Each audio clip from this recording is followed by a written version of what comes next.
Okay, this is only a 4-ingredient recipe, so it is a 10-minute fresh cranberry relish. And all of us love cranberry relish, you know, the canned. My husband likes this canned smooth one. I like the one with the chunks in it. But this is probably my favorite, the fresh raw cranberry. So usually in the holidays, during the holidays, we'll have this, but we'll also have the canned stuff because they're different. This is very, very tart, but tart sweet. So there's a whole bunch of things you can do with this. A lot of different things you can add to it. So what I did is I took a simple recipe, which is the 4 ingredients, and I'm going to have a serving platter over there where you can add more things to it, like raspberries or blackberries or more pomegranates or pecans, kind of like a little salad bar, cranberry relish salad bar. Anyways, so we start with your raw cranberries and you will have these recipes, just you don't have them yet. Anyway, so we start with our raw cranberries. I just got the ones, and I think these were Trader Joe's, they're organic. And I rinse them and I pick through them because there's always a few bruised ones or kind of weird ones. Anyways, just dump, oh, no, see, I already did that wrong. Those don't dump in first. The oranges go in first. And on the recipe, you'll see that it says, put your oranges in and get them till they're like pea-sized. So with your food processor, you're going to want to pulse it. I'm doing it on high for a little bit. As you notice, we leave the peel on. You leave the peel on. The peel has a lot of good antioxidants and good things in it. And so you'll want to do an organic orange for this, since you're using the peel. The peel gives it a real kind of a real burst of flavor, I think, I'd say. So I need to get that a little smaller. And if some of them won't, that's doing okay. Okay, well I would say you just do it until these, I'm going to push that down because I've got a big peel here.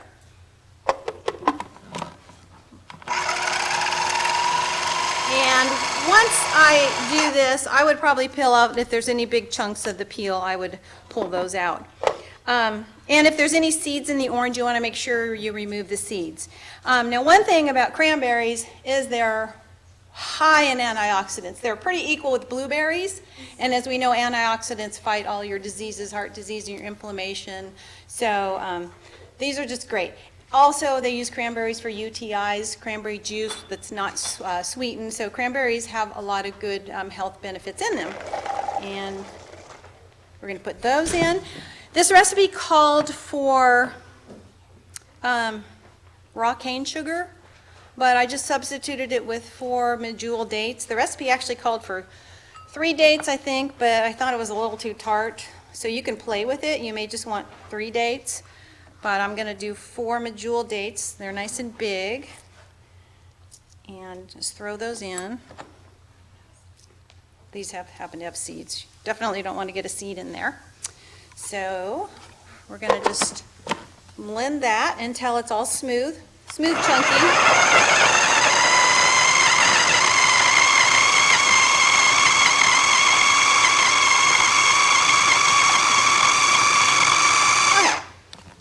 I always have to remove it. Oh, it looks so delicious. And it's really good because you're getting in your raw foods this way, but it's delicious. Now to sweeten it further, we're going to add, I'm going to blend it a little more or run the processor a bit more. To sweeten it further, I'm going to use an organic raspberry jam, fruit sweetened. It's really good.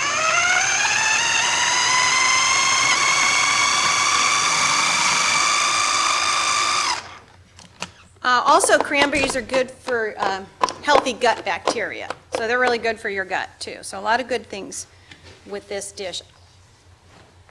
Okay, so, you know what? I need a bowl. Girls, can you give me a bowl? Well, actually, I'll use this one. Never mind. You got this one. I'm good. So I would probably put it into a bigger bowl. Like that. And then just transfer it. See how nice it is, kind of chunky. And then when you add the jam, it smooths things out a little bit, the raspberry jam. Thanks, I got one here. There's my chunk I'm going to kind of remove. Okay, that's good enough. So there are all your good raw ingredients, and we're going to open up our raspberry jam. And it calls for 2 tablespoons of raspberry. You can certainly adjust this to taste. I didn't have a real tablespoon, so I'm just going to use that. Does this go in here? You can adjust it to taste. If you think, oh, this is just not sweet enough, you can certainly add more raspberry jam. So about 2 tablespoons, and simply mix that together. This actually could be, like, you could use an ice cream scooper. It would be really pretty, a presentation with an ice cream scooper. It would just stay nice like a scoop of ice cream. So just mix it, and so that's it. Very, very, very simple.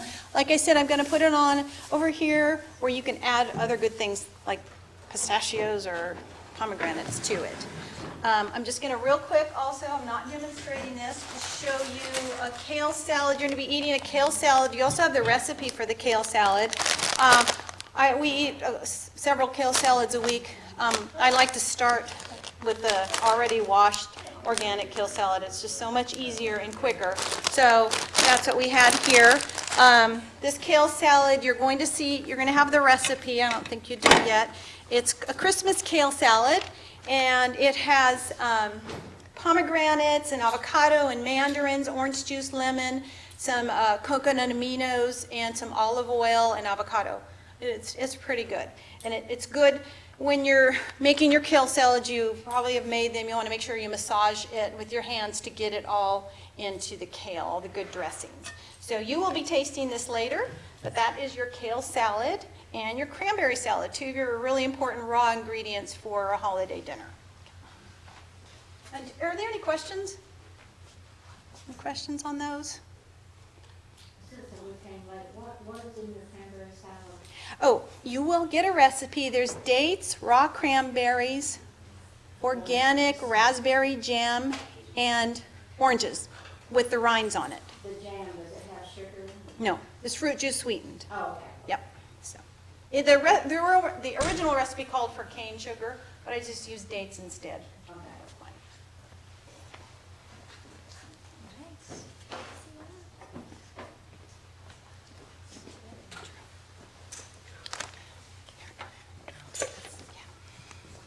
All right.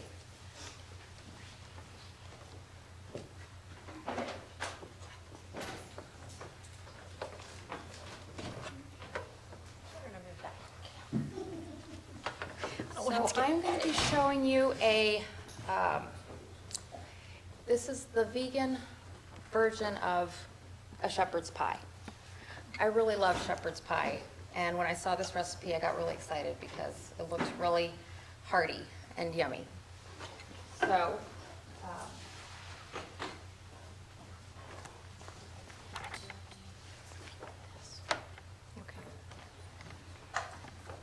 So this recipe has 3 components to it. It has the bottom part, which consists of roasted veggies. The roasted veggies it calls for is carrots, celery, and sweet potato. And you can pick whatever, root veggies you like. I baked it at 400 for about 20 minutes. You want it to get a little brown on the top, and really it's up to you. Salted it and tossed it with a little bit of olive oil. So this is the bottom part. Can you repeat the vegetables? I didn't hear. Sweet potato, cauliflower, and carrots. Did I say carrots? I don't think I said carrots. You said something earlier. You meant the bottom. Yeah, cauliflower, carrots, and no celery. Did I say celery? Yes. Sorry. It's a C one. No, it's, yeah, carrots, sweet potato, and celery, and cauliflower.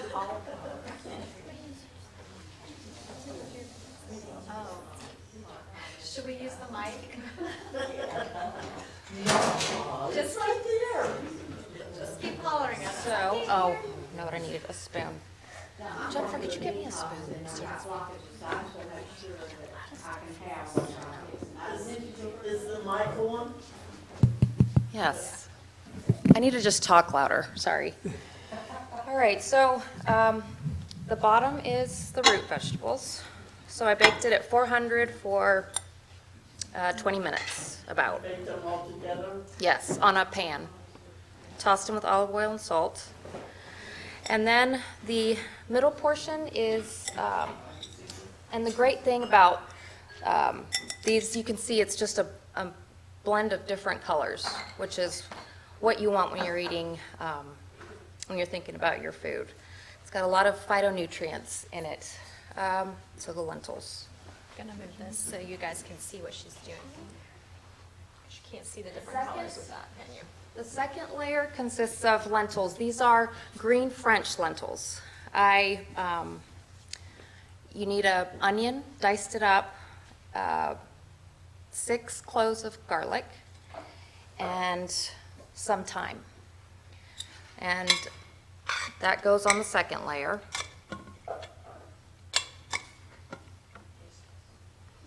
And I thought I got all the sprigs of thyme out, but I didn't. Oh, what am I doing? Sorry, guys. So this recipe also,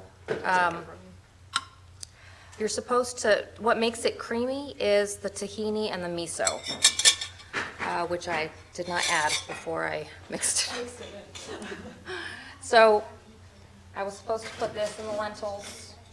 It also calls for balsamic vinaigrette, a tablespoon, 2 tablespoons. And I don't know if anybody has blood coagulation problems, but vinegar, any kind of vinegar, can cause your red blood cells to clot. So I'm not going to add it to this one, but they talk about a 4th cup of tahini and miso. That's what makes it creamy. You mix it in, and I'm probably going to do that back there. I have one already that I baked that is correctly done. And okay, so that is it for the second layer. For the third layer, it calls for cashews. You can either boil them, boil the water, pour them in, let them sit for an hour, and then you blend it. It called for, what did I do with my, could you get me I left a thing of water. Yes. Oh, yes. Nutritional yeast. On the recipe that I made, the topping, it calls for 1 cup of cashews. I've never found when I made it that 1 cup of cashews was enough. Can you pour that in? So I used 2, and I just doubled the top recipe. 2 tablespoons of nutritional yeast, which this is 4, because I'm doubling it. 2 cloves of garlic, which I'm doubling it, so it's 4. And 1.5 tablespoons of lemon. And then you just blend it up. And this is very loud, just to warn you guys.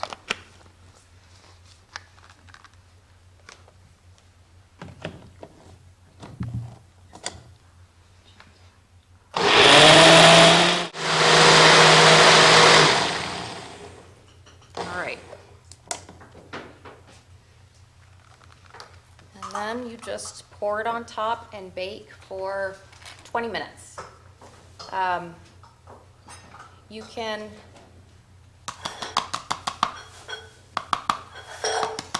can broil it at the end for like, 5 or 10 minutes and let it get brown on top, if you want to do that.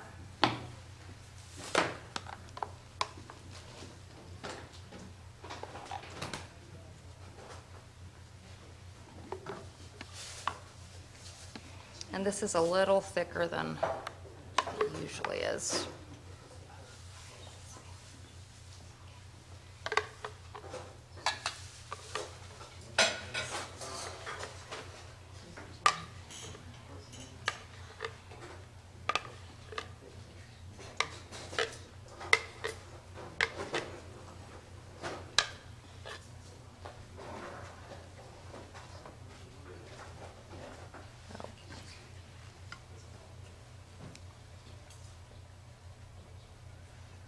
And that's basically it for this one. It's kind of thick, so it's not staying down, but the other one that I made looks better. When you get to eat. So does anybody have any questions for this one? The lentils, like, are they, you added a pack, like raw lentils or the can? No, you cook them you cook them with onion, garlic, saute it, and then cook them for about 20 minutes till they're cooked through. So dried lentils to start with. Dried lentils, yeah. Okay? Sorry about all the mishaps. All right, Jennifer's next. All right. Yes, let's unplug this one. Is that your water? That's my water, yeah. I don't know that it's going to boil in time for us, which is okay. Well, I wonder, you think that it's Sounding. okay? It might. It might work. We might have to pause my.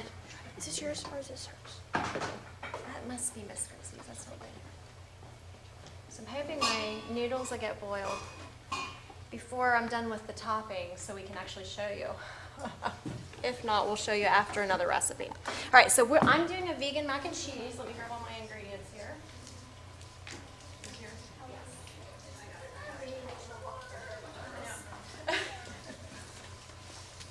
Just set it over here.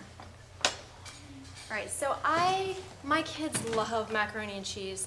So when we decided to start eating vegan, that was the one thing that they were really, really sad about.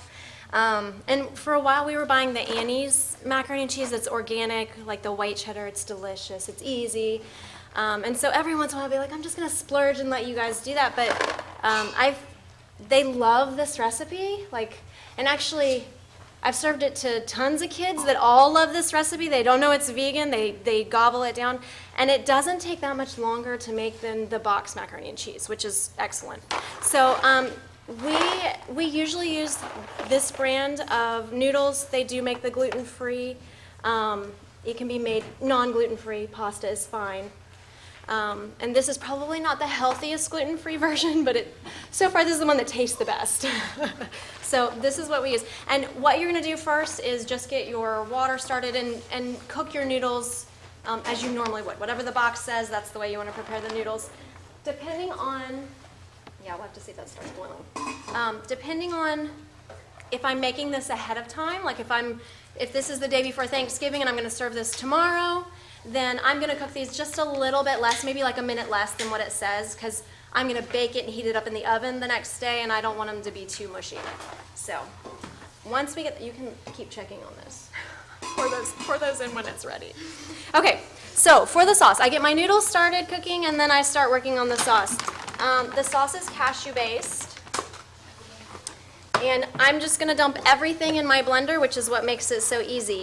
It is a can of coconut milk. This brand right here, the Aroid, I think that's how you pronounce it, is the best one I've found as far as the ingredients. It is just coconut and water. So a lot of them have some other preservatives in them. So this is the brand that I like the best. I find it at Walmart, which just recently, like in the last few months, Walmart started carrying it. I'm like, yay, because I don't have to go other places to find it. So we're gonna do a can of this in my blender. Because we're using cashews, like Chrissy just said, you might need to put boiling water over them. I have a Vitamix blender, and it blends everything smooth, so I don't even have to soak my cashews. But if you don't have a really powerful blender, I would recommend soaking them. You can soak them for 20, 30 minutes, pour boiling water over them, just let them soak, and then drain them. It'll just help your blender do its job a little bit better, where it won't be gritty at all. It'll be really nice and smooth. But mine gets it nice and smooth, so I don't have to worry about soaking them at all. All right, so we're gonna do a can of coconut milk. Is it close to boiling? No. All right, coconut milk, and then we're going to do will you grab me a paper towel, please? A fourth a cup of nutritional yeast flakes. Is everybody familiar with nutritional yeast? Okay, so you find it in the baking section usually in the grocery stores. It's with the other yeast like the baking yeast as well. And it actually will say nutritional yeast. This is the Walmart's brand. I shop at Walmart. Usually it's the easiest for me because it has everything, and I have 2 kids with me all the time. So that way I don't have to make multiple grocery store trips. So you can find it, but that's usually where it is. It's with the other yeast products and stuff. And it's great for vegan cooking because it gives you that cheesy, salty flavor. Like it replaces the cheese flavor. So this is kind of like our cheese we're going to add into our macaroni sauce. So this is just 1/4 cup of these flakes, and it looks, I mean, I don't know if you can see it. It's just like little flakes. It does kind of look like flour, it's just a little bit grittier. So 1/4, and you can smell it it has a very distinct smell. All right, so 1/4 cup of nutritional yeast. Pimentos is the next thing. Now, I've made this without the pimentos before, and it's going to give you basically, I think it adds a nice flavor. It's not necessary. It also gives us our color, so it looks more like traditional macaroni and cheese. If you do it without, you're just going to have more of like that white macaroni and cheese look. So you don't have to use them, but I do recommend them. And these were horrible for us to find, like pimentos. Where do you find those in the grocery store? In the Hispanic section, in the Goya products, there's tons of jars of pimentos. That's usually where I find them. Sometimes you can find them with the other canned vegetables, but that's like, I guarantee, I know if I go to the Hispanic section, I can find them with their other jarred vegetables. So, and it's 1/4 cup of pimentos. This I usually just kind of guess on because if you'll see, the jars that I buy are usually large pieces of pimento, and I just throw them in there. So usually it's like 2 of those size pieces, although this one might be giant. I might need to cut it. Let's see. Oh no, that's good. Okay. So that's going to give us a little bit of our color, and it has a good flavor too. All right, and then we're going to do a teaspoon of salt. Our family uses Himalayan salt for everything. We went to a lifestyle center about a year ago, and they recommended either Celtic salt or Himalayan salt because it has the most minerals in it. Both of those do, so it's a lot healthier for you. So if you're trying to have a healthier diet, this is the best way to go. It says 1 teaspoon. I usually do a heaping teaspoon because that's not quite salty enough for me. So I do a heaping 1 teaspoon of salt in there. Where did my lid? Oh, there it is. So where did my lid go? And then it's a tablespoon of lemon juice, which fresh lemon juice just tastes the best. So we always do fresh if we have it. Can't get that back on. And a tablespoon is usually about 1/2 a lemon. So I'm just going to cut a lemon up here. Squeeze that in.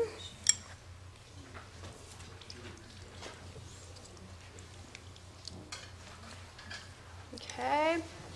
And then it is 1 1/4 cups of water. So I'm going to pour that in too. And 1/2 cup of raw cashew pieces. Now, I wanted to show you because Walmart carries raw cashews too. These are usually with the other nuts, not the baking nuts, but where they have like the trail mix and stuff. They usually will have the raw. They're a little bit more expensive, but if I'm in a bind and I'm out of cashews, because we use a lot of cashews when we cook vegan at home, it's a base for a lot of our recipes. So if I'm in a bind and I haven't thought ahead to order them online, I'll just grab them at Walmart. But this is usually what I'm ordering. This is the size I'm ordering. On Amazon, it's a lot cheaper to order them that way. Are they raw or are they just unsalted and? These are raw. They are raw. They are raw. And yeah, because there are, now I have used, and that works too in a bind, because they have the unsalted, unroasted ones, which are different than raw, Yeah. but those do work too in a bind. Like I haven't noticed much difference in the texture when I use those That's too. what I was asking. Yes, yes, you can use both. I'm guessing the raw is probably a little bit healthier because it's not processed at all. But yes. All right, so it's 1/2 cup of raw cashews. So this bag right here, I think it's like $9.98. So that's pretty expensive. And this one, I cannot remember. I could look it up for you. I'll look it up before the end of the day because I'll look on my Amazon ticket and see how much those were. These are raw too. They're little pieces, and so I'm using them just for sauces and things like that, so I don't care what they look like. You know, these are prettier because they're like whole cashews, but I don't care if they're pretty because I'm just blending them up anyways, so. It's getting there. It's almost there. Is it? All right.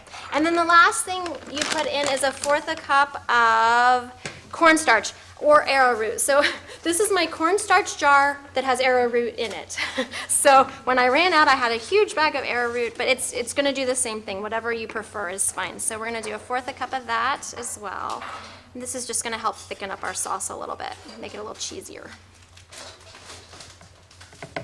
So after you've got all of those ingredients together, you're going to blend this for about 2 minutes. So it is quite a while that you have to blend this. So we have to sit here and listen to it blend for 2 minutes. I'm sorry. So it's almost there. Okay, It's just like bubbles are trying to. it's fine. I'm going to turn it off and take it in the other room, and we'll finish it in there. All right, so I'm going to turn this on loud. Sorry.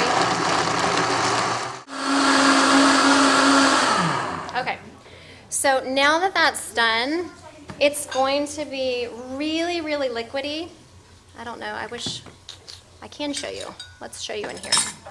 So show you the consistency here when I pour it. So it's very, very thin. So it's really thin. So what I'm gonna do is I'm gonna pour that all over my drained noodles back in the pot. I'm gonna drain my noodles, I'm gonna throw them back in the pot, and then I'm gonna pour this over it. Now, if I am making this ahead of time, the day before, then at that point I'm gonna take all of that and I'm just gonna stick in a casserole dish, cover it, and stick it in my refrigerator. If I'm eating it right away, then I'm gonna put that pot back on the stove with this and let it cook for about 2 minutes. It just lets that arrowroot or that cornstarch thicken up a little bit, and it makes it more of a creamier sauce. It's not so thin, it'll thicken this right up. And it's a nice creamy macaroni and cheese. Now, if I'm doing it the next day I set my oven usually about 350, and I let it, I pull it out, I stir it up, because as it sits, it kind of, all this sauce kind of floats or sinks to the bottom of the pan. So I stir it back up again. If it's thickened too much, I might add a little bit of water on there and then stir it again so it's not so dry. And then it's lovely to put, if you're doing gluten-free, to take some seasoned gluten-free breadcrumbs and kind of put them on the top and then bake it in the oven until it's warm. If you're at 350, that's probably 20-30 minutes and it's warm and ready to go. So, any questions at all? Okay, awesome. Let's see, I think Darlene is next. Are you ready? Probably, I'll look it up right now. I can announce it. How about, that sounds about right. I'll look and I'll tell you. I'm gonna come in through this way, girls, sorry.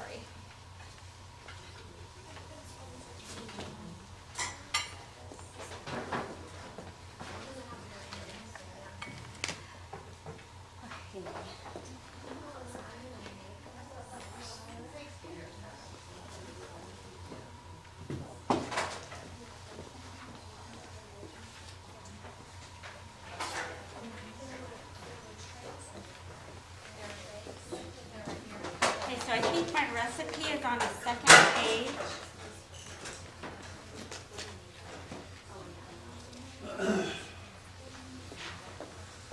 Okay, and it's really, really simple.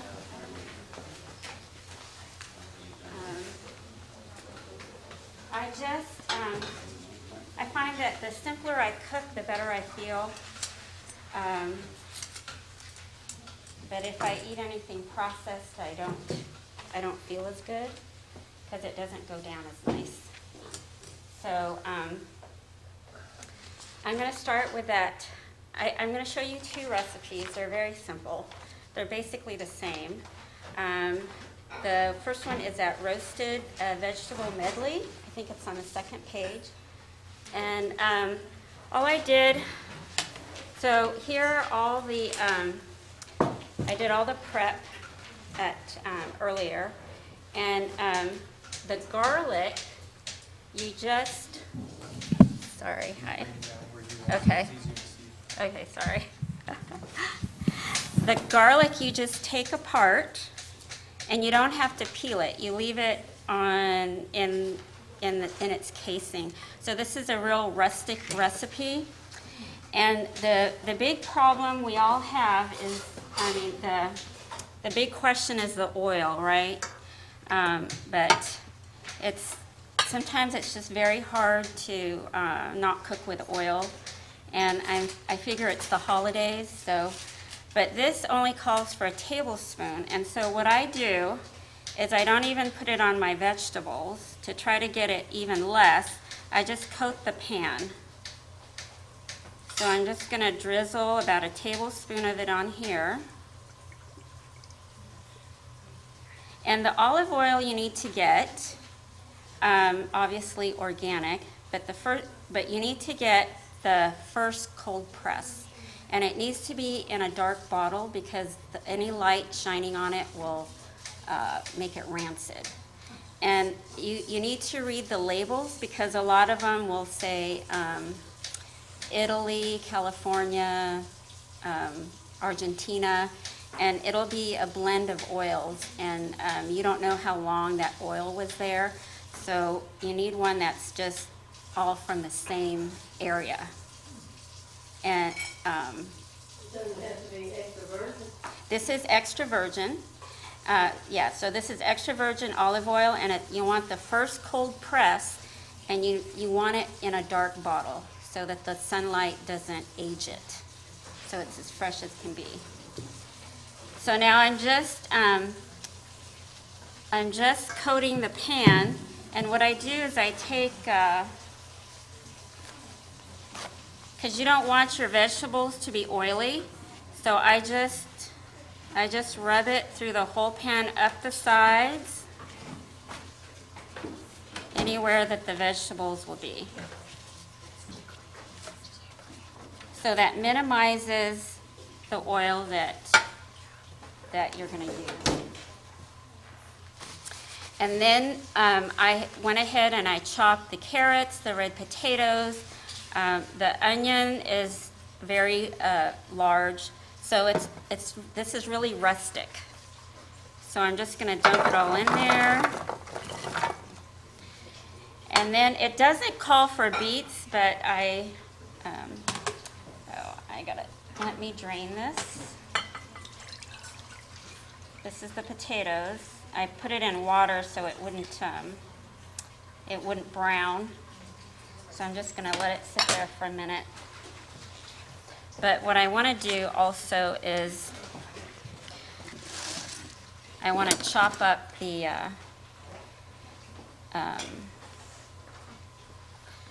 ingredients. So it asks for dill. And if you notice, it only asks for a couple of sprigs of parsley, but I like a lot of flavor, so I put more than what it asks for. So let me just chop all this up. So this is the dill. And I'm just going to chop it up roughly. And I'm going to include some of the stems because some of the flavor and nutrients are in the stems. And if you could be standing here right now, it smells wonderful. And it also says you could use dry, but I have,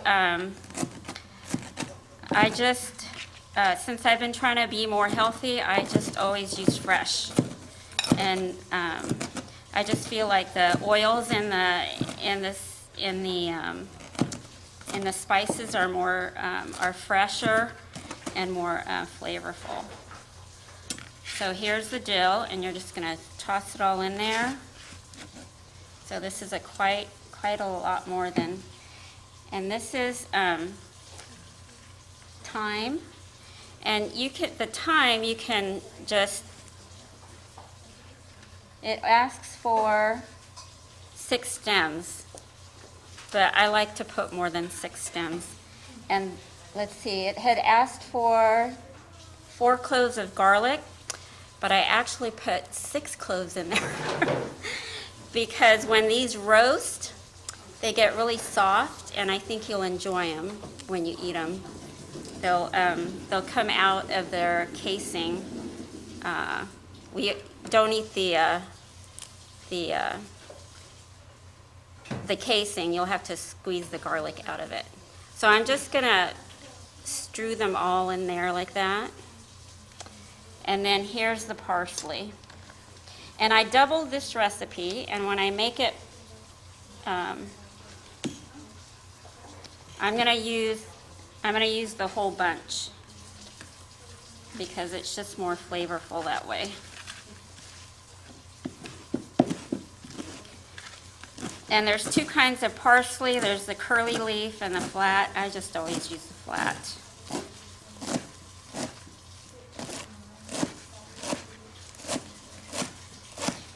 I like to use a lot of herbs because I want to make sure all the vegetables are coated with it.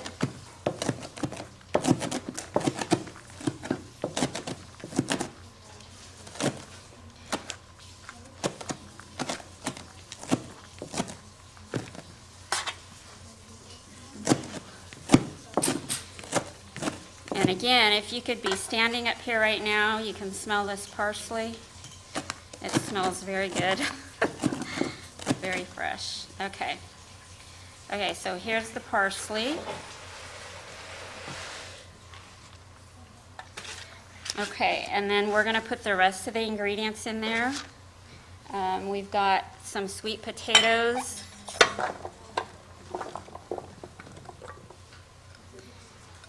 Ooh, this pan is not going to be enough, is it? I think I overestimated it. And then for color, it's not in there, but I added beets. So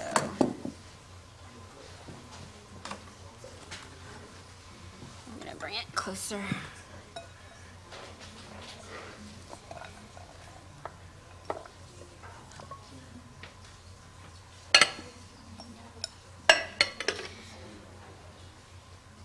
So now I'm gonna, and then it asks for a teaspoon of salt. Now I use Celtic salt. I also have, depending on what I eat, I like the Himalayan salt also. But Celtic salt has 80 minerals, and Himalayan salt has 75 minerals. And Celtic salt is only 33% sodium. And because of the minerals, it tastes saltier, so you end up using less. So here's a teaspoon. I'm just gonna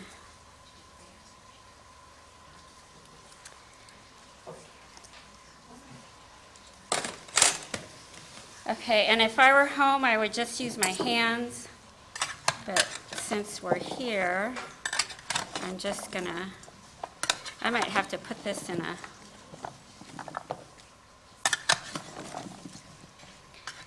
and you want those herbs. I thought this pan was big enough, but I guess I overdid it. So the garlic, you don't do anything to it? You don't do anything to it, you just let it in there.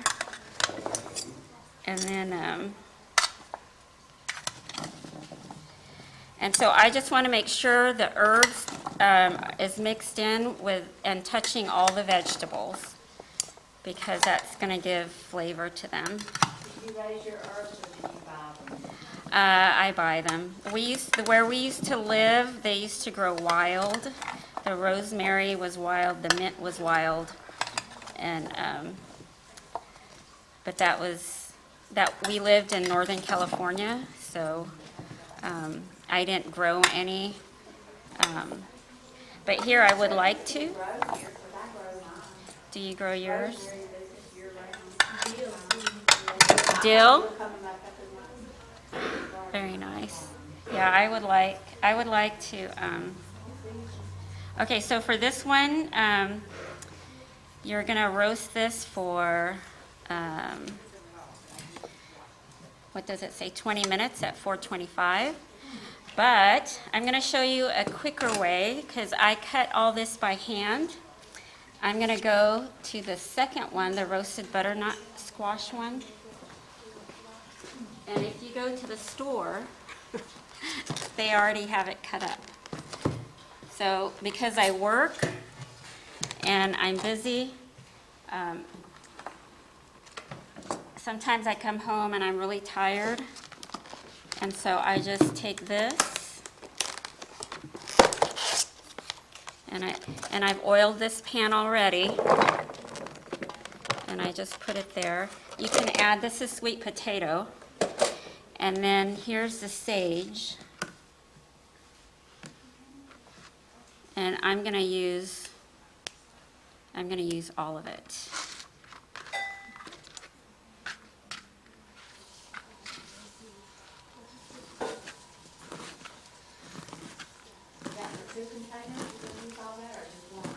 It's 2 containers.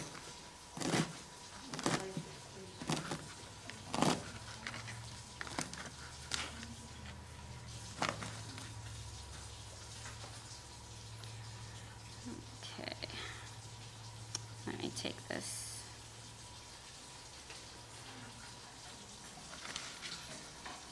I'm going to use two of the containers because I'm going to add the sweet potato.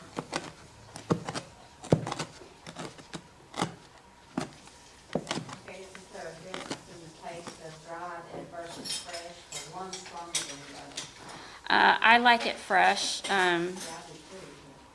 I think the dry doesn't have as much flavor as the fresh. That's just my personal opinion and experience. This smells wonderful also, if you can smell it. This one. Oh, you can? Okay. I'm going to add this on there too. And I think I may have, there we go. And then I'm going to add a teaspoon of salt.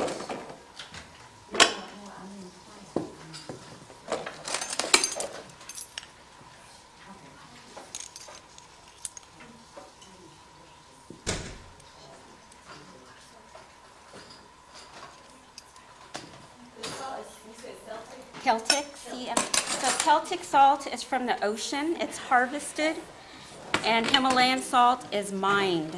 It's from Pakistan, and it is mined from the earth. Celtic salt, you can. I've seen them at Lowe's. It's right next to the salt. If you use Morton salt, the one with the little girl on it, I wouldn't use that because that only has 2 minerals, and it's iodized. I don't know if you remember back in the day they iodized the salt because everyone was getting goiters. Do you remember that? Yes, yeah. Yeah, so they took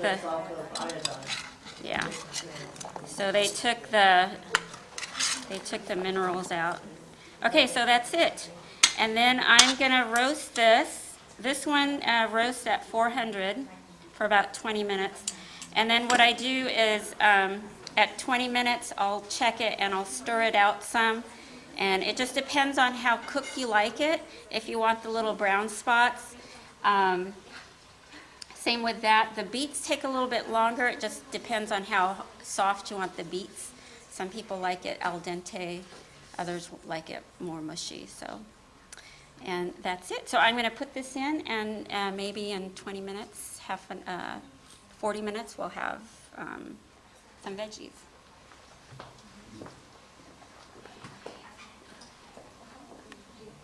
Okay, so I looked up the cashews real quick. For that 5-pound bag, they are $33.99, I think. Hold on. Let's see.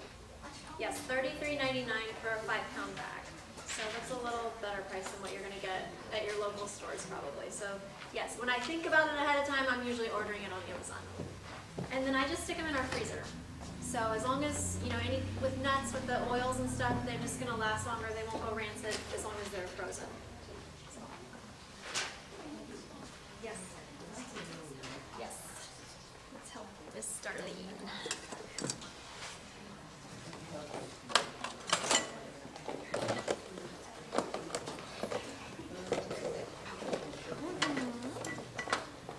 Well, no, you take that. I can't carry both of them.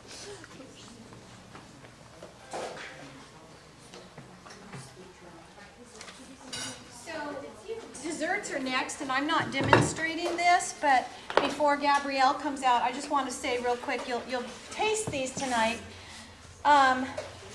These are gluten-free and vegan. They're fluffy bowl sugar cookies. Sugar cookies.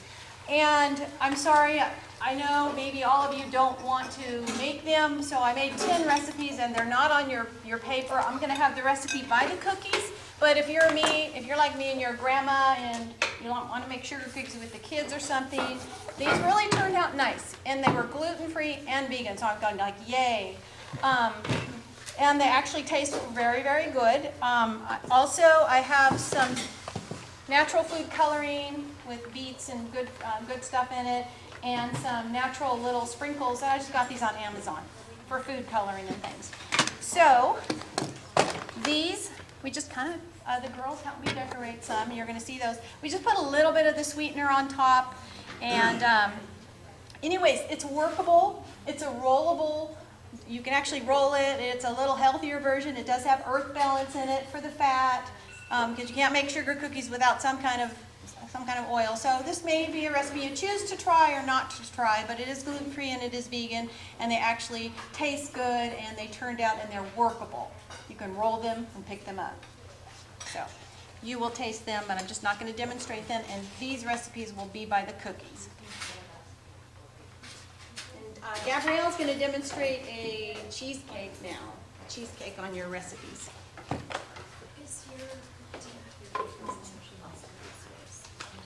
Hey, Joni, I need to come in here. Okay, you go ahead. Thank you. Go ahead. I need it I'll now. get it set up. You need it now? Yes, Okay. please. Thank you. Gotta find the base. Hi, I'm Gabrielle. I did not sleep much. My brain is trying to catch up, so I forgot my food processor lid. Hi, Sono. And so I'm going to commandeer Joni's food processor, and it will be with us shortly. But in the meantime, speaking of brain not catching up, so you're not going to want to use a pie dish. You want to use a spring form. We're making do. So we're going to start by putting some parchment paper on the inside of your spring form. So you want to layer it. Those of you who have used a spring form before or have not used a spring form before, you want to layer it on the bottom circle part. I layered mine one piece this way, thank you, Joni, and then one piece going the other way, just to prevent anything from seeping out. So I am making a T with it this way and that way, and then put that in, and you fit the form around it, and then raise this up around the side and tie it with a ribbon. I'll pull mine out of the freezer so you can see it.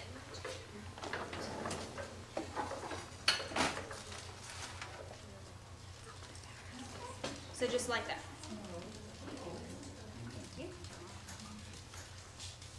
So once you have your spring form completely lined with parchment paper, next,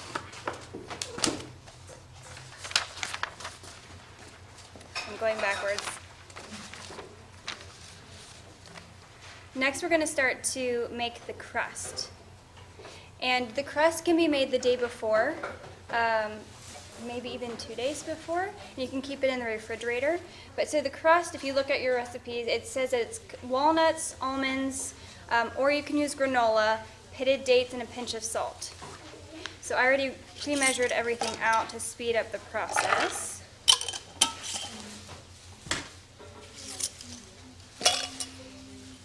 And you've heard us talk a bit about nuts. So on the subject of nuts, raw is generally best because it's going to have a higher nutrient content. The pasteurization, even the steam of the pasteurizing process can reduce the nutrient count in your nuts. And so if we're not getting the nutrients we need, then our bodies can't make healthy DNA and regenerate our cells. And so then that leads to things like jumping. That leads to things like cancer and other diseases. Thank you. I appreciate it.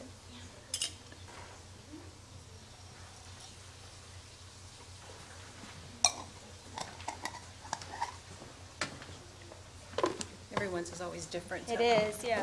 And this, Is this it should, one loud? it should go. Is it kinda loud with the yeah, nuts? and I don't have the thing, so it Okay. is a little loud, but So with my food Okay. processor, it's very, very loud, and I have sensitive ears, so I'm just gonna put this on over.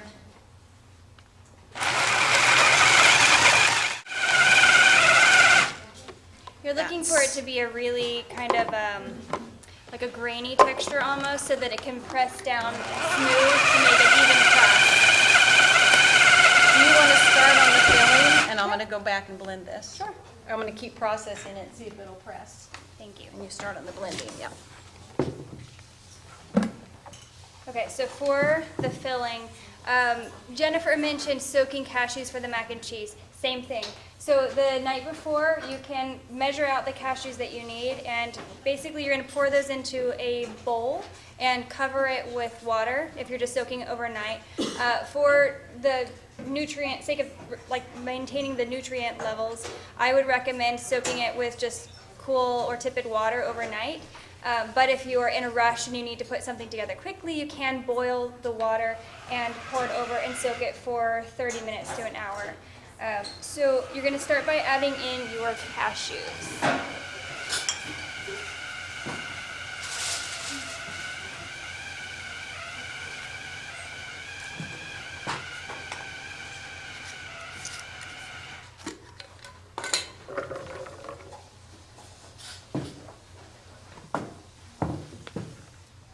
And everything, it doesn't matter the order, but everything just goes in the blender together. It's really easy. So you can see that it is, we need cashews, pomegranate juice, vanilla, coconut oil, which will go in at the end, lemon, salt, beet juice, honey, and then the lecithin will also go at the end. So we're going to reserve those for in a little bit. So I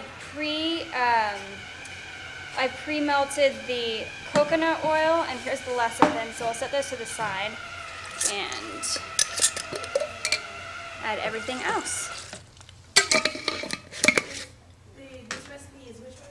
This is the pomegranate cheesecake.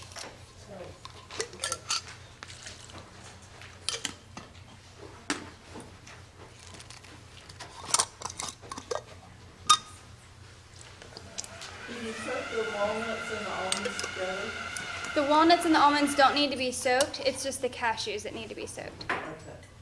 But the cashews, the walnuts and the almonds are for the crust. Right. And those can just come straight out of the package and, Okay. and be dumped in.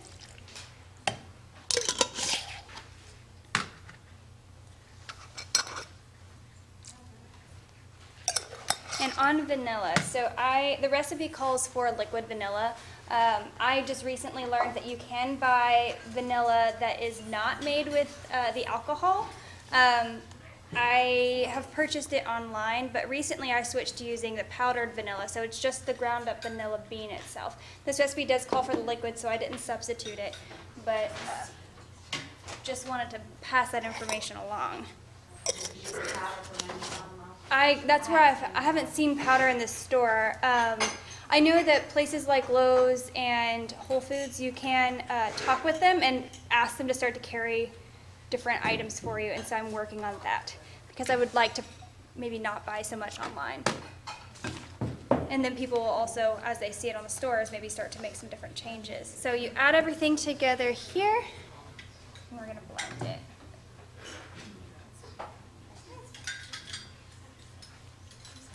Let me get my lid.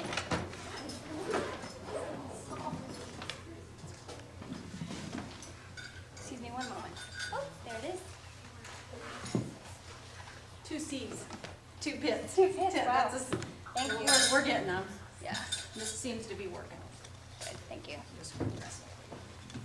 Is it okay if I press it for you? Yeah, I'm just gonna move this away from you. It's really loud.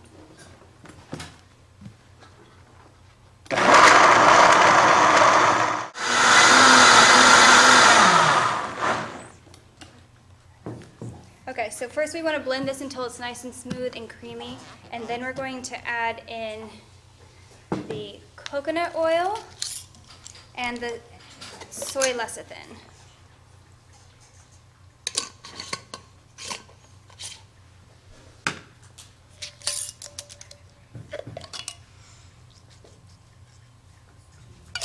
And again, we're just going to blend that all up until everything is smooth and creamy and even.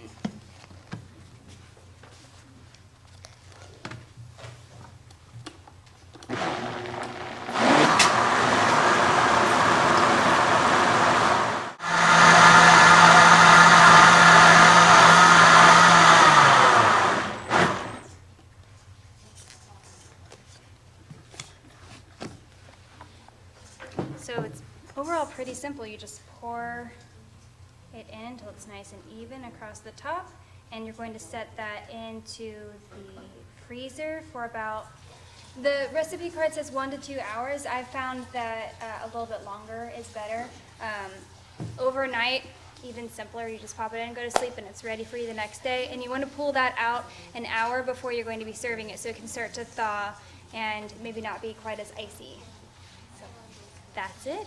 Very simple. Thank y'all for listening.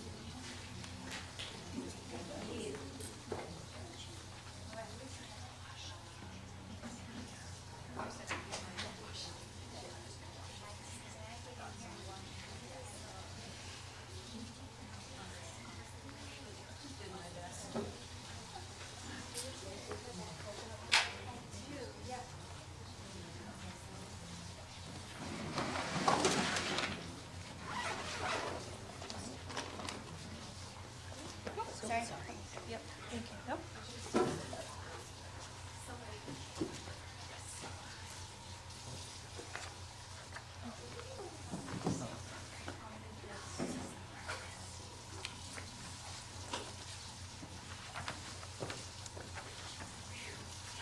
Hi, I'm Lorena, and this is Sarah.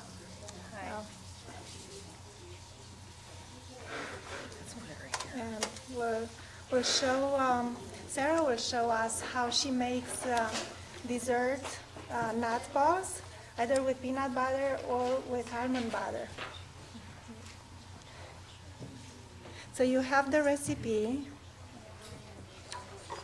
and I'm gonna look at the recipe from here, so I won't be in her way, but I'll be her right hand or her left hand, whatever works.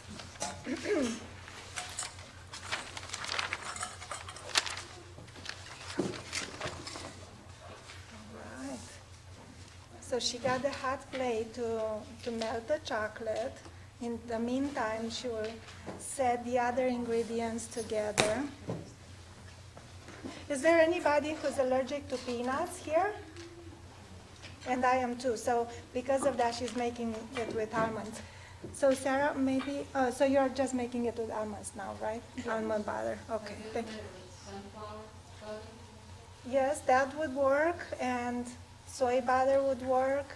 You can make it with walnut butter or whatever, something that is sticky and rich. Oh, I'm sorry about that. Well, actually, soy is not a nut. Can she have soy butter? Okay, so she could use that for. Sunflower is a seed, so then she can use it, right? Okay, yeah. I really, okay. Sea salt, it's a normal salt. So even though it's a dessert, we still use some salts to enhance the sweetness of it, right? Okay. So are you using Celtic salt or sea salt? I don't even know. Is it Celtic? Is Celtic a sea salt type? I think it is, right? Yeah, yeah. I'm using mostly Himalayan salt, Himalayan pink salt, but I got tricked one time. I got it from, I got one of those big canisters for $5, and normally I would pay $10 for a smaller one than that, so I'm thinking this must be a really good deal. And I started using it, and I think I got it from Big Lots. So that might tell something, but it looked real. But after a while, I noticed that there was some grittiness in whatever I was making. I even canned collards, and I put that. So I see this deposit on the bottom of the jar, and whenever I would make collards, to eat, my husband is like, "Oh, this looks like they have sand in them." So I'm like, I washed them really well. I don't know. So then I realized it was the salt that I was putting in, and then I went and smelled it. I know what salt smells like. It did not even smell like salt, but it did taste like salt. It did taste salty, so I threw it away, needless to say. But just learn a lesson from me and smell your salt. Make sure it's salt, because I don't know what I was eating, thinking that it's something extra good. So we are starting with the almond butter, and added the salt. Some of the nut butters already have a little bit of salt in them, but some don't. Instead of using regular sugar to sweeten it, we use pure maple syrup. Okay, so that's healthier for us because it's not so refined. And then I'm using coconut flour to help keep it stay together and not be so sticky.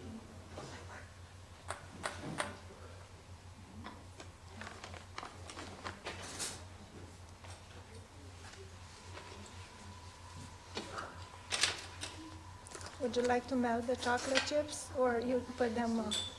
Shall we turn this on? Yeah. Okay. Let's see. We want to, I'll turn it to high until it gets heated a little bit. And then I'll just put it on medium so we don't burn them. So we got, what kind of chocolate chips did you get? They're vegan. They're vegan, so the brand is called what? Enjoy Life. Show everybody. Look there. Where can you find it? Ask Mom. Shout out. Pretty much all the grocery stores, I've even found it in Walmart. Okay.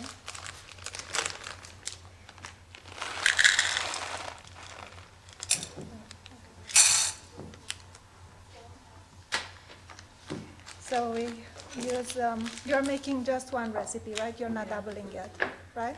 Sarah? Okay. Yeah. So then we are using 1/3 cup, right? Okay, so I had a typo there. So it should be 1/3. If you would look at the recipe, it says 3/3, but it should be 1/3, right? Because you add 2/3 of chocolate chips in the to be melted, but I also add 1/3 into the actual batter. The mega chunks one, the bigger ones, okay. I haven't seen those before, the mega chunks. Either chocolate is fine. Yeah.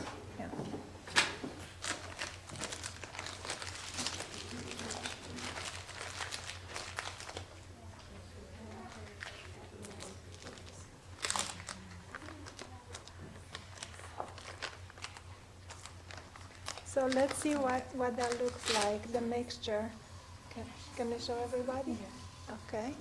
So everything got mixed in together and it's kind of sticky. Very sticky. Yeah.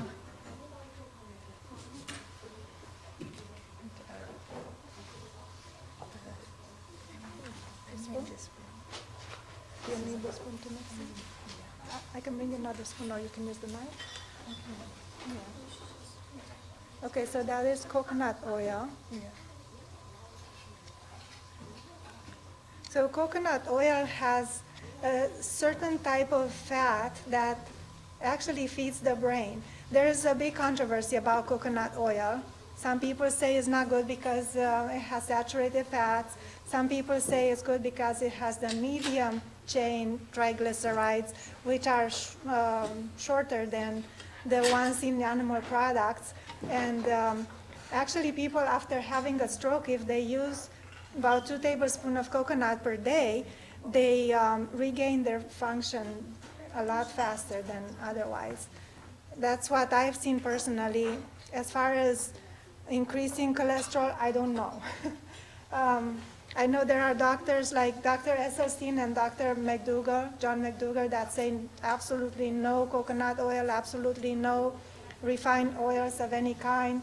And then you have on the other end of the spectrum, Dr. Gundry, who says basically guzzle your olive oil because it's good for your heart. So I think moderation is key. And when in doubt, leave it out. We can always eat the coconuts. The young coconut is probably the easiest on the body. And of course, with olive oil, if we eat the olives, we are pretty safe there. We don't have to have, so for somebody especially who is fighting heart disease, who has plaque, confirmed plaque on the arteries, I would definitely say do not come close to any kind of refined oils. I'm sorry? So olive oil, I use a little bit on the salads, but if I knew I had plaque, I would not use it. I'll just use the pure olives. And definitely not heat it up. So I wouldn't even do coconut oil with plaque. I'm using a little bit of coconut oil because it's more stable to heat. So when you heat it up, if you are going to maybe make pancakes, and I use a non-stick pan that is ceramic, so sometimes it doesn't stick at all with any oil added, but if there is one that tends to stick, I'll put a little bit of coconut oil on it. And so far I've been safe, but I mean, I haven't told anybody yet because I just found out, but from my experience, okay, so my cholesterol was 120s, when I was younger, when I was eating all plant-based. I don't know before that what it was exactly, because before that my blood pressure was going up, so I know I didn't have a good lifestyle. But when I went to this doctor that I go now, my cholesterol was in 120s. So cholesterol is supposed to be 100 plus age. So my cholesterol was showing me my age was 20s when I was really more like 30s. Okay, so in my early 30s. And, okay. It burned? Oh, just scoop the one that is not burned. Oh, is it all burned? Yeah, you're gonna have to Redo? I think we can save it, but I think we can save this one. This part here is not bad. Just we don't want to scrape from the bottom. So here's an example of burnt chocolate. But we can still rescue some of it. So normally what you do is you take the batter and you build into balls like these, and then you freeze it in the freezer for 20 minutes. But I have some other ones that are already frozen, so I can demonstrate the chocolate. and the chocolate, oh, okay. So then you dip them in the chocolate. So this is the key here. We should not have had it quite as hot. The burner. Okay, so the cholesterol. I was totally plant-based, no oil for a while. So that's what brought me to the cholesterol of 120, okay? I went to this college that's what they were serving everybody, and nobody died because of having no oil, but in fact, many people's health got improved. And then I started hearing, doctors like this, Gundry, guzzle the oil, oh, coconut oil is so good for you. And then I started eating some eggs because my friend has her own chickens, and okay, if I'm going somewhere, we have potluck, and sometimes our church potlucks are vegetarian, but they are not totally vegan, so there are some dishes that have cheese in them. So my cholesterol went to 146, and then, well, let me think. I don't even know exactly when it went to 146, but then a couple of years ago, I had my cholesterol checked again during the pandemic, 2020, and it was in the 170s. So I'm like, well, if I'm going this way, I have to change something. So what I did a liver detox with some herbs, and if somebody is interested, I can tell you, but it's basically, you can find it at activatedyou.com. So that helped me lose some weight, and I just had my cholesterol checked, and it was 146 46, 48, something like that. So cholesterol can be reversed when we do the right things, which is increase the plant-based. And not only, this is one lesson that I had to learn the hard way, and hopefully everybody else understands what I mean. I grew up eating vegetables and fruits. We always have vegetables and fruits, but it wasn't enough to keep my blood pressure and my cholesterol in normal limits. So the only key to have a good cholesterol and a good heart health is to avoid the animal products. That's all I know. And not to even talk about refined products. I mean, they could be vegan, but they could be in packages. This will be a treat, a rare treat for Thanksgiving. But this, we don't want to eat something like this every day because that will be the end result, you know. The arteries will suffer. Can I add something to that? Sure. I just want people to understand what happens in the body. So what happens when you eat protein or carbohydrates, it's absorbed into your intestines and it's metabolized in your liver. When you take in fat and it goes into your intestines, then there's something called lacteals, which absorb that fat. It gets dumped into your lymphatic system, which runs alongside your veins and arteries. And the first place that it gets dumped is in your heart. So you're correct on the coconut oil. It's 93% saturated fat. And if you eat red meat, which you can buy 5 to 15% saturated fat, it has high amounts of arachidonic acid in it, which is also known as omega-6s. So the combination of the omega-6 and the saturated fat is what causes the damage to the arteries in the heart, causing heart disease. So that's why red meat isn't that good for you. And you can just look at the example, like you said, coconut oil is 93% saturated fat, but there's no arachidonic acid. There are no studies linking coconut oil to heart disease. So that's just the way the body works. It's very important to know that. And the thing is, healthy oils are needed. It's a second source of fuel for for the heart. The heart uses more energy than any other organ of the body besides the brain. So, I just wanted people to understand how that works. So she's correct. Because just because coconut oil has high saturated fat, you shouldn't eat it. If you have heart disease. Pardon me? They're just making a blanket statement about coconut and coconut oil. No, I'm not making a blanket. I'm talking like doctors and. Yeah, no. I'm not making a blanket statement. I'm saying there are no studies linking coconut oil to heart disease. Yet there are plenty of studies linking red meat, which has arachidonic acid, linking it to heart disease. Yeah. So everybody, John, this is John, and he has come to our classes before, and he's studying a lot into this, becoming a naturopathic doctor, right? Mm-hmm. Okay. And I'm a registered nurse, so I came from an allopathic, but I turned into a naturopathic point of view. So, what I learned is I will listen to everybody, and I'll learn something from everybody. But there are certain things that I'm convinced about, that, like you say, red meat, everybody agrees that is not going to be good for our arteries. And, yeah. Okay, so let's go back to our recipe. Sarah says that it's supposed to be more liquidy, but smoother. So it is really, we really didn't get it all perfect, but we are going to move on. So what do we do next, Sarah? So next what you would do is you would take these after they've been in the freezer for 20 minutes. Okay. And you dip them in there. Can you do one?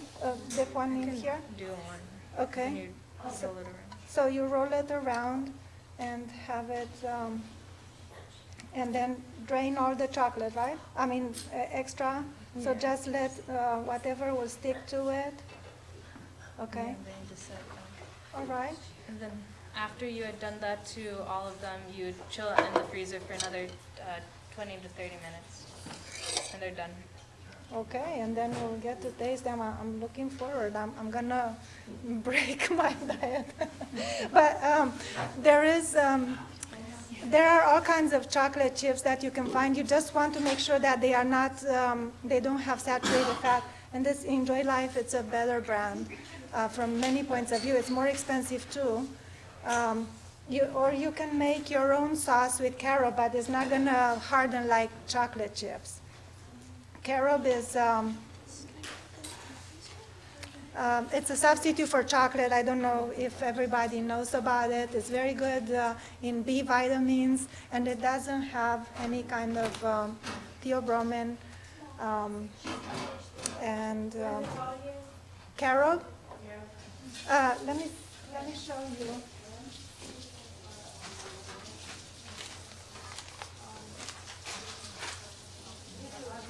So I got this from Amazon because Whole Foods used to have it, carry it, and they don't carry it anymore. I guess people don't know about it, and they must not have been buying it. They used to have it in. Are you using this? No. Okay. Oh, thank you. Okay. So, yeah, it's very good for you, and it's actually sweeter. You don't have to use so much sweetener, like with cocoa powder. I put a recipe, I think it's the last recipe in your stack of recipes for a smoothie. So, you know, you're going to go to gatherings that have all kinds of temptations. So, all kinds of drinks, you know, these sparkling drinks and all kinds. So I put a recipe there for a smoothie that is actually building up muscles, cleaning up the heart, cleaning up the bowels and everything. You could put some of the carob in it, and it makes it taste kind of like chocolate. It actually has, the main ingredients are strawberries, beets, and that's what makes it red. And then if you put the carob in, it makes it taste like strawberry chocolate. Or of course you could make it with raspberries if you like, and then it'll be raspberry chocolate kind of flavor. So it's really good. I shared some with Pam and she liked it. My kids liked it, so I think you would like it too. Another thing that I was going to show you is a centerpiece. You know, you see here, what do you see here? A pile of veggies. So let's see what we can do with this pile of veggies. And we have some beans here. Okay. And it's the hummus. We are making the hummus. And this is not, this is the cannellini beans. You can't really make a paste like hummus from any kind of beans, but we're going to make it with cannellinis.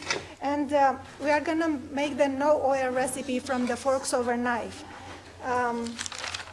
So we'll have to see how you like it. Normally, hummus is made with tahini, and I use tahini because so far I'm good. I don't have to reverse heart disease. But if I did have to reverse heart disease, maybe I'll go easy on tahini and I'll just go on no oil completely. No peanut butter, no almond butter even, and just no roasted nuts, period. I'm sorry?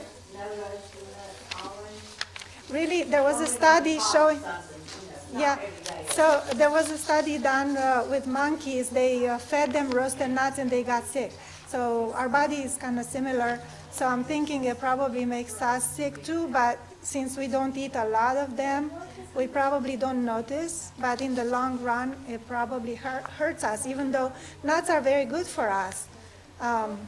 So it's best whenever possible, just eat the nuts raw. And if you soak them, they are even better, nuts and seeds. For example, sunflower seeds, like for the smoothie, if you soak them the night before, they start sprouting a little bit. So those enzyme inhibitors are getting deactivated. So they are more nutritious and easier to absorb. And for us, it's easier to absorb the nutrients. They actually enhance the amount of nutrients that we can benefit from. So here I had a big can of cannellini. The cannellini can is not here, right? It probably got thrown away. But you all know what cannellinis are. It's like white kidney beans. Or you can use 2 cans of chickpeas. Oh, yeah, that's. Okay, thank you. And I'm using the juice from 1 lemon. I borrowed one of the lemons there. I'm making no oil hummus. So let me tell you.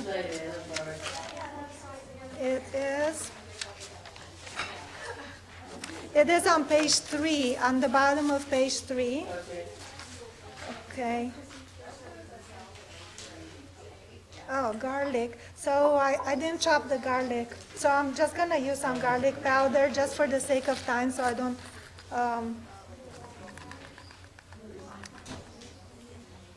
don't keep you too long. And with this dip, you pretty much just put whatever you like. So we do have some cumin. That's a spice that is specific for hummus.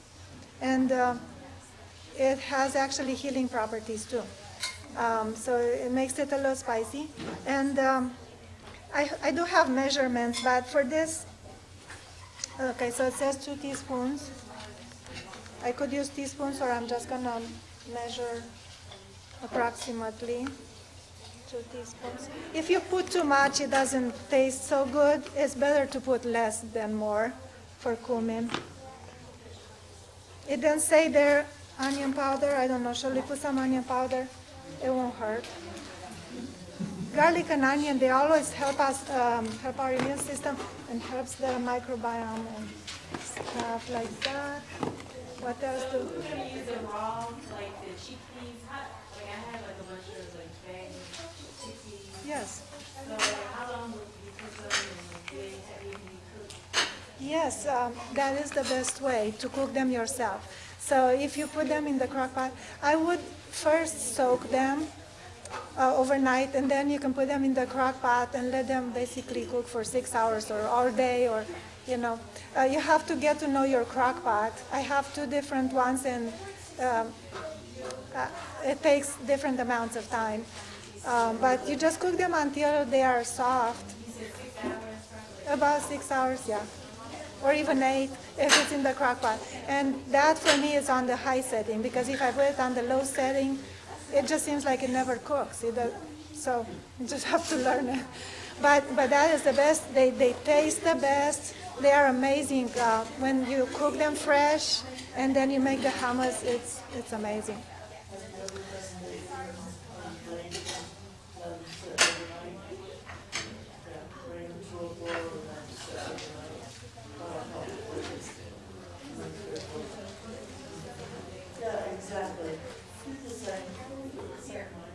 Yes.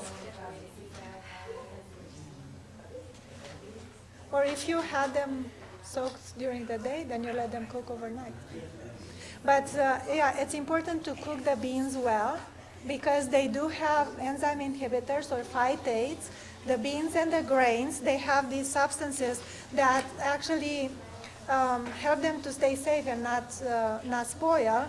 But when we eat those substances, they actually prevent us from absorbing certain nutrients such as iron or other nutrients. So that's why we need to first soak them and then cook them well. If you cook them on the stove, it will take about 3 hours. After they've been soaked, cook them for about 3 hours. If it was different kind of beans, if it was the navy beans or the black beans, they will only take about 1 hour. Or lentils also, only about 1 hour, and you don't even need to soak lentils. But if you soak them, it's not going to hurt. Because in fact, if you let them, if you soak them, you could even soak them for about 2 days and just keep rinsing them every morning and evening, and they will start sprouting. So again, we are developing the nutrition in there. Okay, so we have, this one is a food processor that is not mine, so I'll see if I can figure out how it works. I think,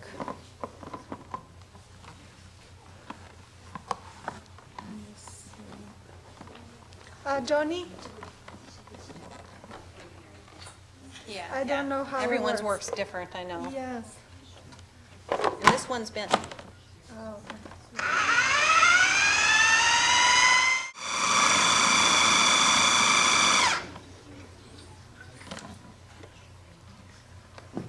And so it's a little bit textured. If we wanted a little creamier, we could add a little bit of water and only add a little bit so it's not too terribly liquid.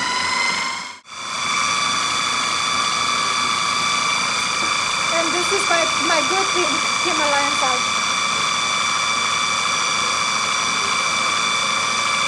I don't know.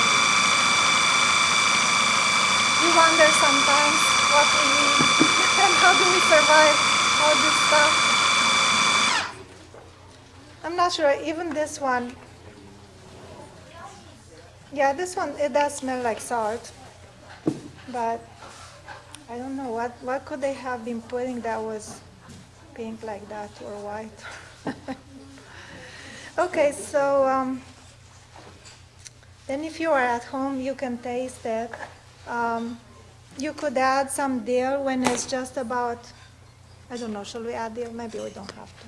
But if you like, any kind of seasonings, mushroom, this one is umami kind of seasoning. I got it from Trader Joe's, and it makes everything taste a lot better than it would otherwise.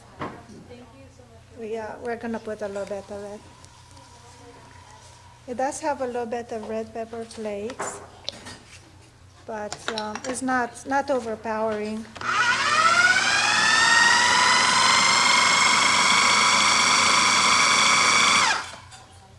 All right. It's called Mushroom and Company Multi-Purpose Umami Seasoning Blend. And when we are done, I'll leave it here on the table in case somebody wants to add some to the food. And so the hummus is done, our spread, and we are going to maybe finish up the turkey since we are vegan. We are going to have the turkey as a decoration. So it makes for a colorful centerpiece. And you can find all kinds of pictures online for decorating the turkey, the veggie turkey.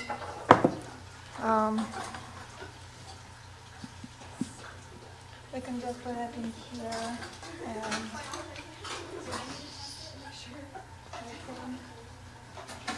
So this is the last recipe. We're going to have everybody come and try the dishes that we've just shown you, if you want. And right after she's done. What else do you want to know? so I can show you pictures. Okay, this one doesn't quite work. Let me see where my piece is.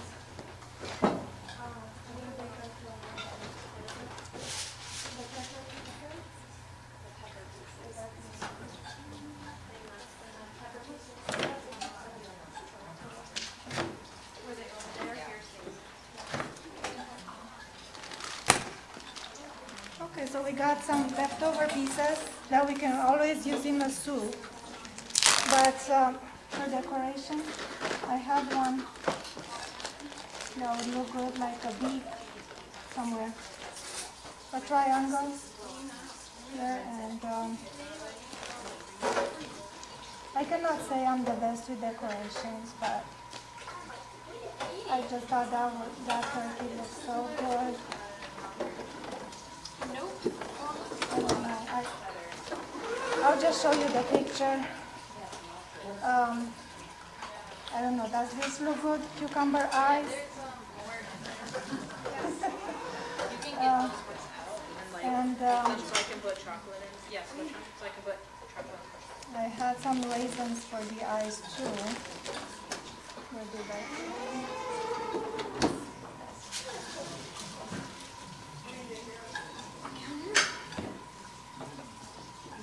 Oh, they are here. They've been here all along. Okay. I cannot say I'm too proud of my turkey, but maybe you can do a better one. So, you can fill it up around the neck if you like. Any kind of ideas, just get your creative juices going and have a healthy turkey.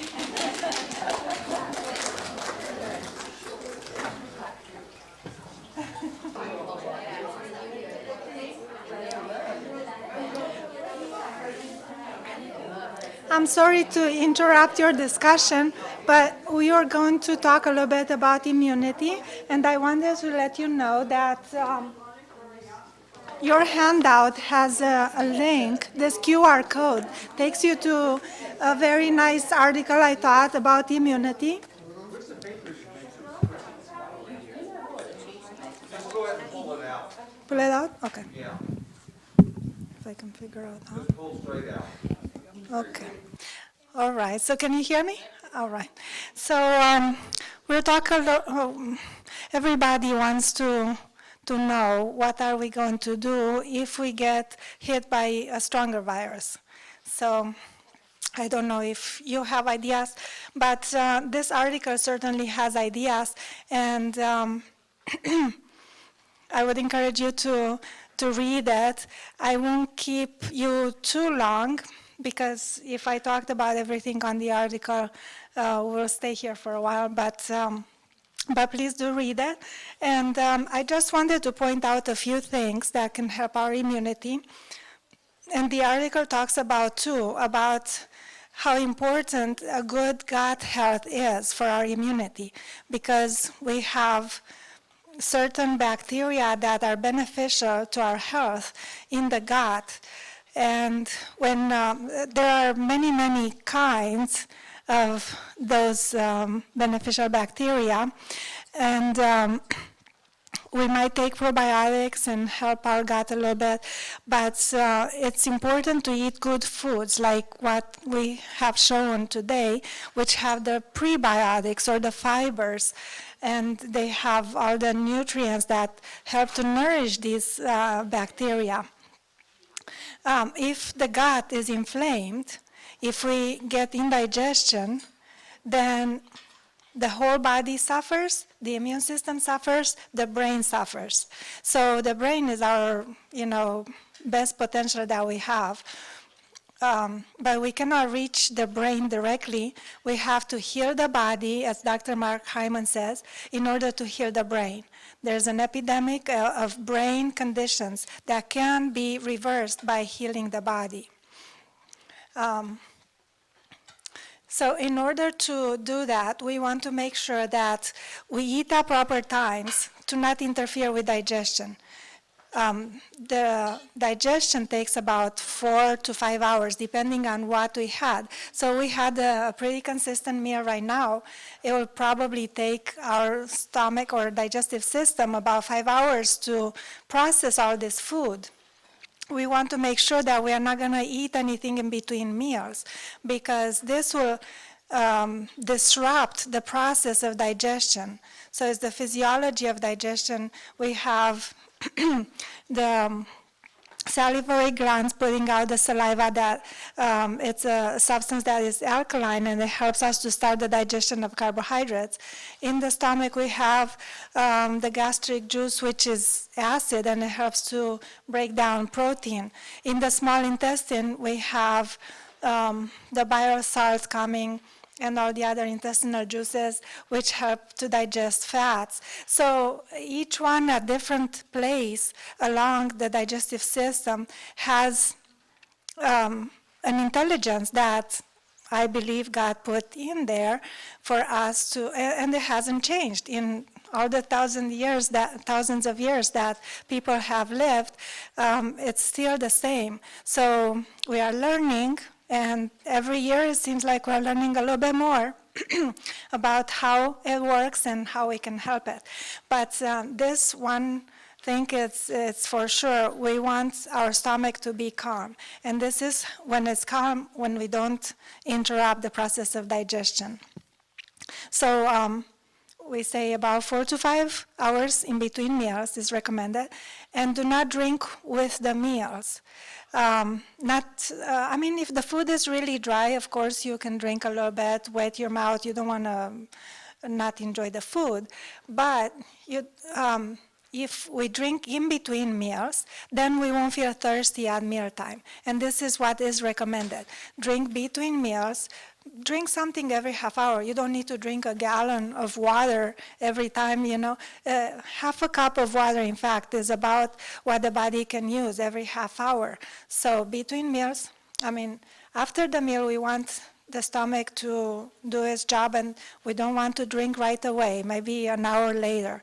Because if we add water into the stomach, it's going to dilute the gastric acid, and that's interrupting the process of digestion. The stomach will have to bring it to the right temperature, or have to bring it to the right pH to digest, so that delays the process of digestion.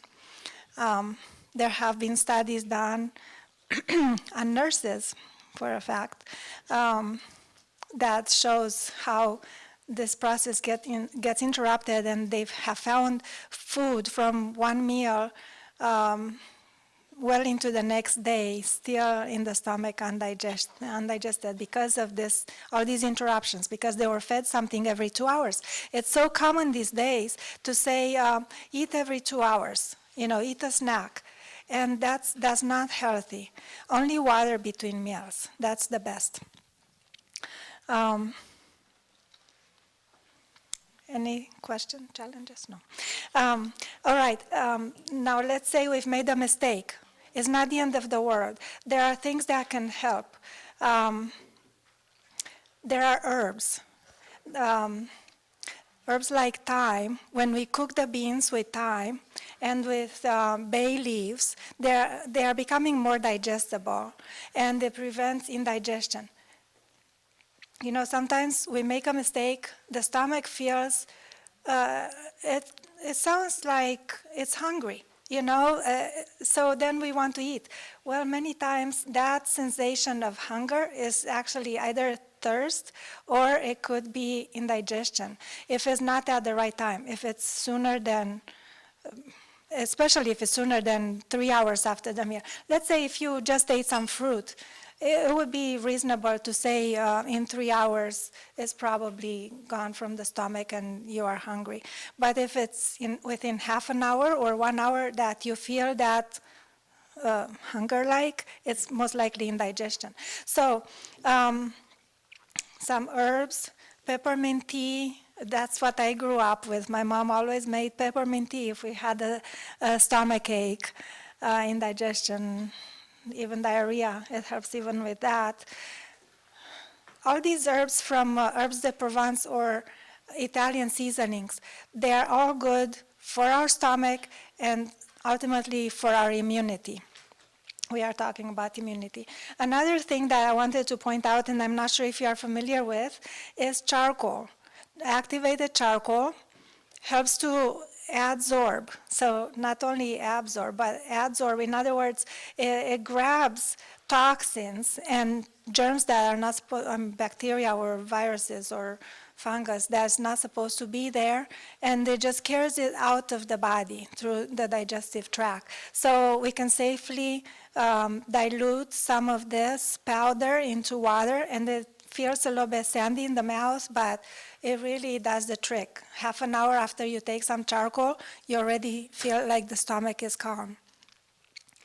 It's also good for insect bites. You can make a paste with it, with flaxseed, even snake bites. Some people have been able to deal with that using charcoal.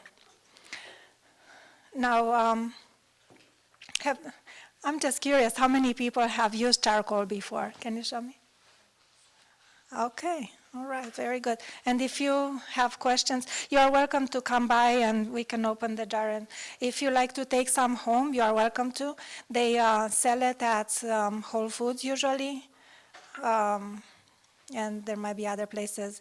You might be able to find it online. Do you know a good place, Darlene? You know, I was gonna say, if you're on medication, you shouldn't take the charcoal after your medication because it will wash it out. So take the charcoal. That's right. That's a good point. Charcoal will absorb substances that are not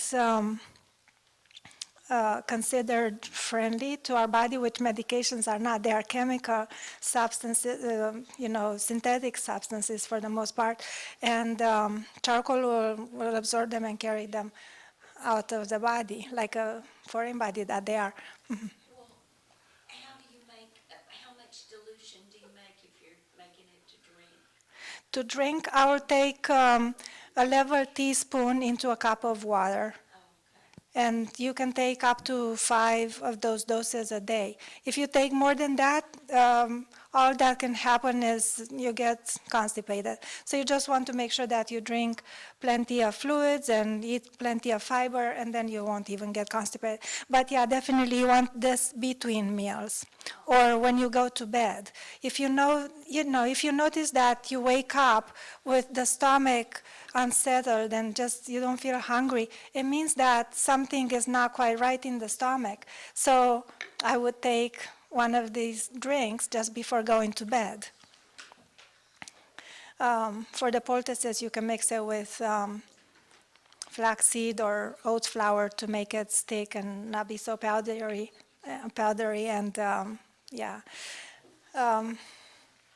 We have shown before how to make the charcoal poultices, but we can do it again if there is enough interest. Another thing that I wanted to share with you, I don't know if you are familiar with NAC or N-acetylcysteine. Could you show me how many people know about it? Okay. This is a natural derived product, so it's not synthesized in the lab. It's something that boosts our body's production of glutathione, which is the detoxing hormone in the body. So it's the same thing as if you eat onion and garlic. When we eat the onion and garlic, it replenishes the glutathione. Now, whenever we do things that are wrong, like for example, take an ibuprofen. I just found out recently, I didn't know this. Ibuprofen drains a month's worth of glutathione from our body. Now, if we get hit during that month with a virus, a strong virus that we can expect any time, then we are very vulnerable. So if we don't sleep at the right times, we talk about the main 8 laws of health: nutrition, exercise, water, sunshine, temperance, air and rest, and trusting God. We have pamphlets, and I'm sorry we don't have them with us today, I don't think. But we keep talking about them when we do these classes. So it's not just food that helps us to stay healthy, but it's also going to bed early and drinking enough water during the day. Especially we want to drink more in the morning when we wake up. And that also helps with immunity and basically with everything. So this NAC, this is what people have taken before when they had even the COVID, and it helps the body to recover. So NAC along with zinc and quercetin. Quercetin is something that is found in the white part in the peel of the citrus fruits, and it helps the zinc to be absorbed into the body.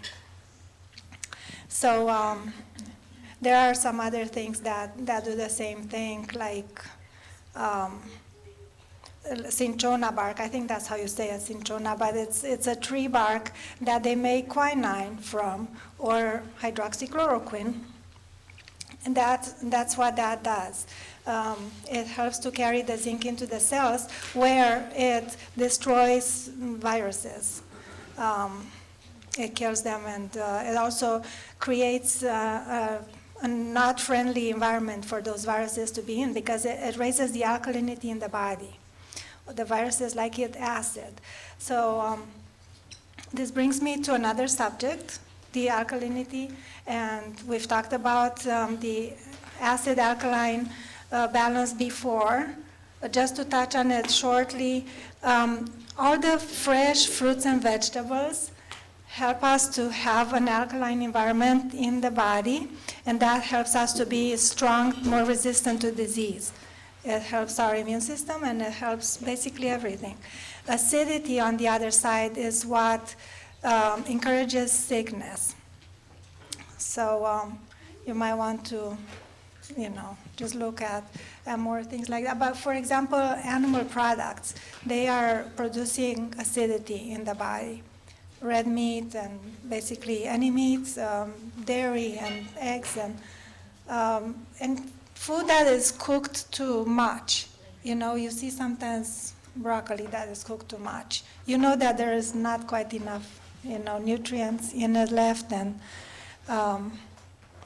let's say beans, that if we eat too many beans, they tend to be a little bit on the acid side, but beans are good for you. So we want to balance out the more acidic with the more alkaline, but still, we are still safer to stay in the plant-based, because there is plenty of acidity in the plant-based area.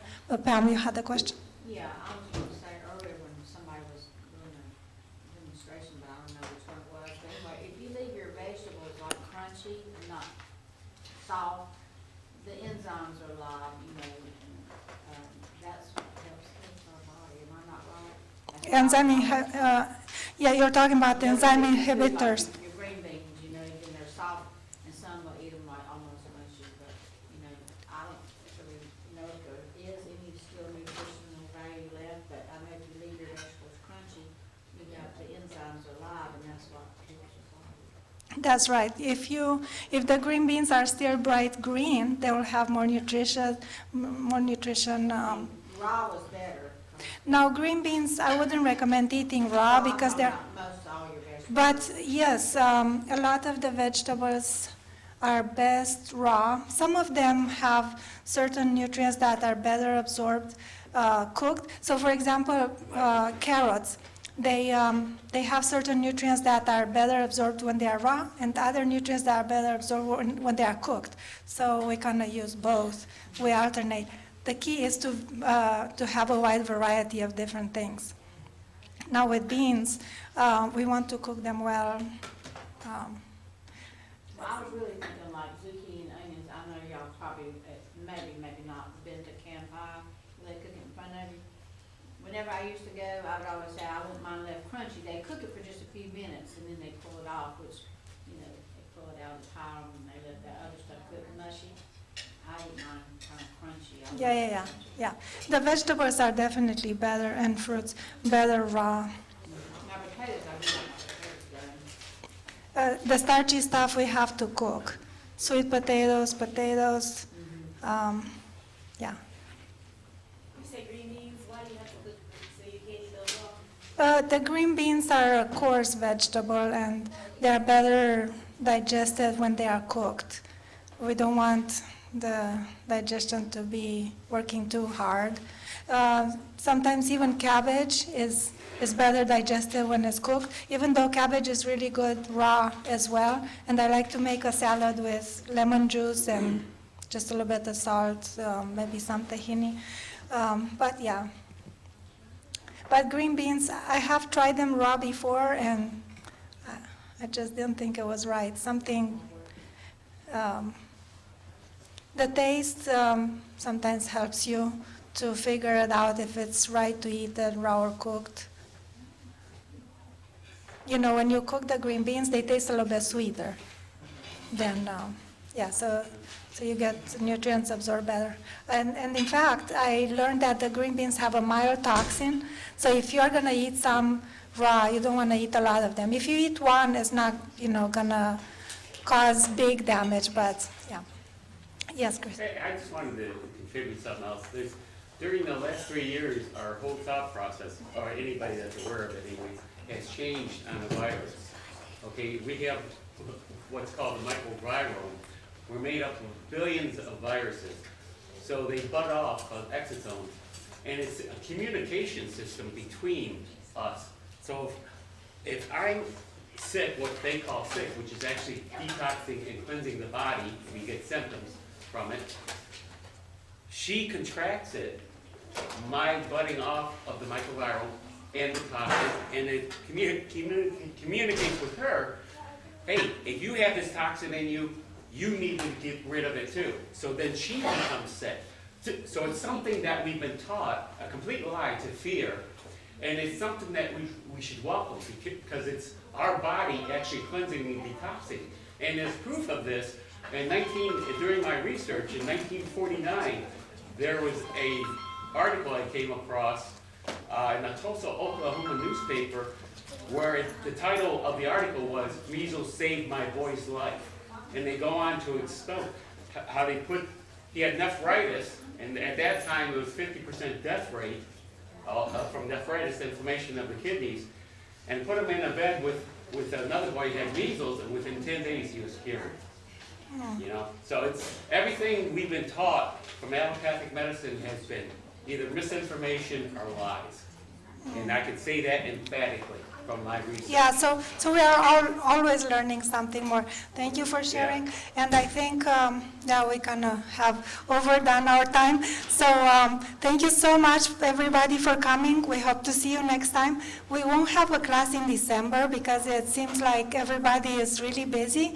But we are planning to start back in January. And I hope that we get to see you again. And I am on Meetup, so you can connect with me that way, or you are always welcome at the church. Our services are on Saturday.